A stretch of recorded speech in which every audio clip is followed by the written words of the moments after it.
Hey, what's up y'all, it's Marcus. So in today's video I want to show you how I took this dirt pile here and turned it into my dream professional photography studio. I'm going to take you behind the scenes from start to finish, all the money spent, how much this will cost you, how I staged it, how I did the walls, every part of the process. I'm not going to leave anything out because I've had so many people hit me up about how much it costs, how you did it, why you did it. And here are some photos that I've taken in my new space in the boudoir side. I also have a side for straight photography. So let's get into this. After the intro, we'll break it all down. Please go to prophotoedits.com where you can download my Lightroom presets and Photoshop actions. And I just want to remind you guys that my online creative lighting and editing course is up right now. I get asked about this every single day on Instagram. If you're not following me, the link will be down below.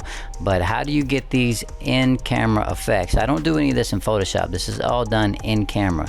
So I put 12 courses in here, 12 different photo shoots, and I explain what tools I use to get these looks in camera. And I usually just use one light. Sometimes I use one light and one LED, but I don't have a dynamic lighting setup.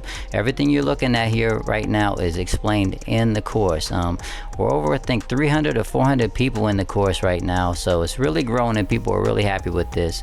And we've just added some extra things that you're looking at right now with the light throwing technique, all done in camera. So you get the raw files, the Lightroom presets, the Photoshop actions, screen recording. I have me editing these looks that you're looking at now, and I've also included a new creative gelling course to get you these looks like this in camera. So consider that. So I'll get the boring stuff out of the way first. Why I built the studio? Well, they were tearing the building down that my studio was in, and there was 50 businesses in there. Nobody could find a place to go. There's no space left in the city where I live, so we permitted our land, and we got a permit to build a space like this. So this is what you're looking at now. They came and leveled it. They did the concrete, they poured it, they put the insulation in the concrete so it doesn't get too cold, leveled it, then it has to pass inspection again once you get your permits to build, if you can build on your property. Concrete is expensive. The concrete part alone was $12,000. Alright, so next they come and assemble the metal building. We opted for a metal building because it was just a fraction of the cost of timber and wood. So it takes about 6 months for them to prefab this. This is a 16 foot tall by 24 by 26, and I'll show you the walkthrough here. You see we were playing basketball. We had a basketball hoop on there for the 3 months it was curing, and riding scooters, me and my boys.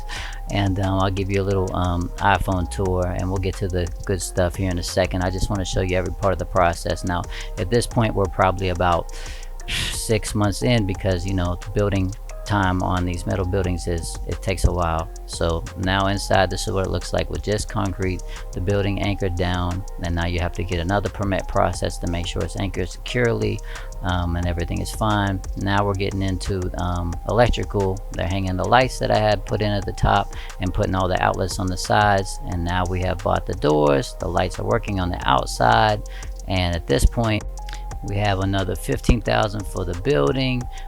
We have another, we got the doors for about $400, a good find on Facebook, and another $1,000 for the electrical. Alright, so next comes the heating and air conditioning. That's a mini split system, and that was about $5,000 to heat and cool this size space. Next, you see the roll of stuff over there in the corner. That's what I grabbed because I had to insulate the building, and this took about 3 or 4 days. On a building like this, you cannot use the Pink Panther stuff because the building sweats, so that'll cause mold. So you have to use stuff like this, and actually does a pretty good job.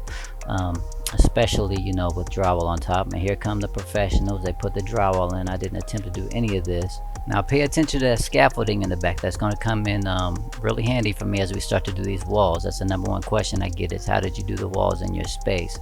I'll walk you through that now. So with drywall, insulation, and labor, that's about another $4,000. Check this out, y'all.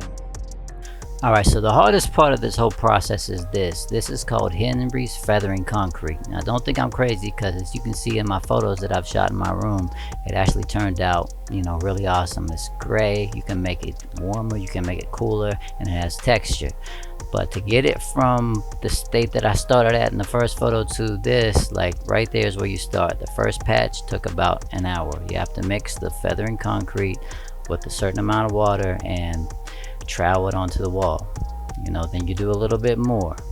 then you do a little bit more and it becomes, you know, an ordeal. That section probably took a whole day. Okay, now each bag is only about 17 bucks, and that section you're looking at right now is probably about a bag. Okay, so it's not really that expensive, it's just a tedious process. And as it's drying, it's all different colors for days. It takes days to kind of settle into its full light gray textured color. Now I used a 12-inch knife just to make it go faster as I'm spreading all this, and I wanted everything to be, you know, semi-consistent, and that's what it looked like after I gave it a one sanding.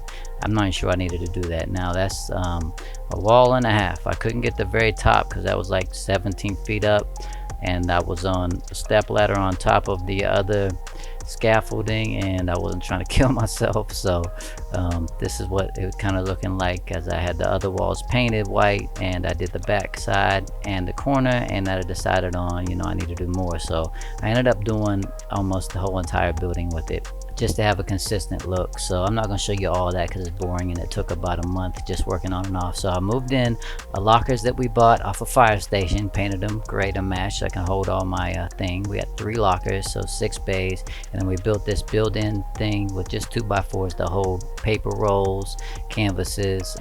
Very cheap and expensive, and it works. So now all the walls are done, and I'm starting to stage it, buying little things from Ross, from IKEA, furniture online, and trying to stage it. Alright, so sorry for the iPhone footage, but I just got done with the big shoot in there, so stuff's everywhere. But this is how it's looking. I got the walls all done, furniture's constantly moving. I have a area on the left hand side that has chairs and greenery. I have the bluish green couch over here, the record player, the tables. I move this stuff around because I like to shoot with the 35, and as you notice, there's no windows on the back side of my studio. That's because all the photos that you've seen me doing here, that's fake lighting, and I teach all that in my online course, because if I'm not going to have really pretty windows, then I don't want any at all. So that frees me up to do a lot of stuff. I can do paper backdrops, canvases, maternity shoots on the long inside by the windows, and everyone has a place to sit, and I can do stuff like this where I'm doing boudoir videos and gelling and using all types of different techniques, and you can't really tell that it's a studio space. You know, I haven't posted this shoot yet because I was just doing this the other day, but it actually looks like an actual residence of some kind. So and you can always swap the furniture in and out, and the space is done now. So all in all, I think it's about 40 grand in, and I'm happy with it. I'm pretty tired after the process, but you got to think you're saving money on gas. You don't have to worry about parking. You have to take all your stuff with you every time. You can just walk right outside. It's always available to you, and you know, it brings your property value up. So until next time, I hope you guys check out my online courses to help you out with lighting. Follow me on Instagram where you can see all my photos that I'm doing, and I'll get back to doing some more gear reviews and stuff for you guys soon. But I just take a lot of time to do that, and I'm kind of exhausted at this point. So I'll see you guys in a couple weeks later. It's Marcus.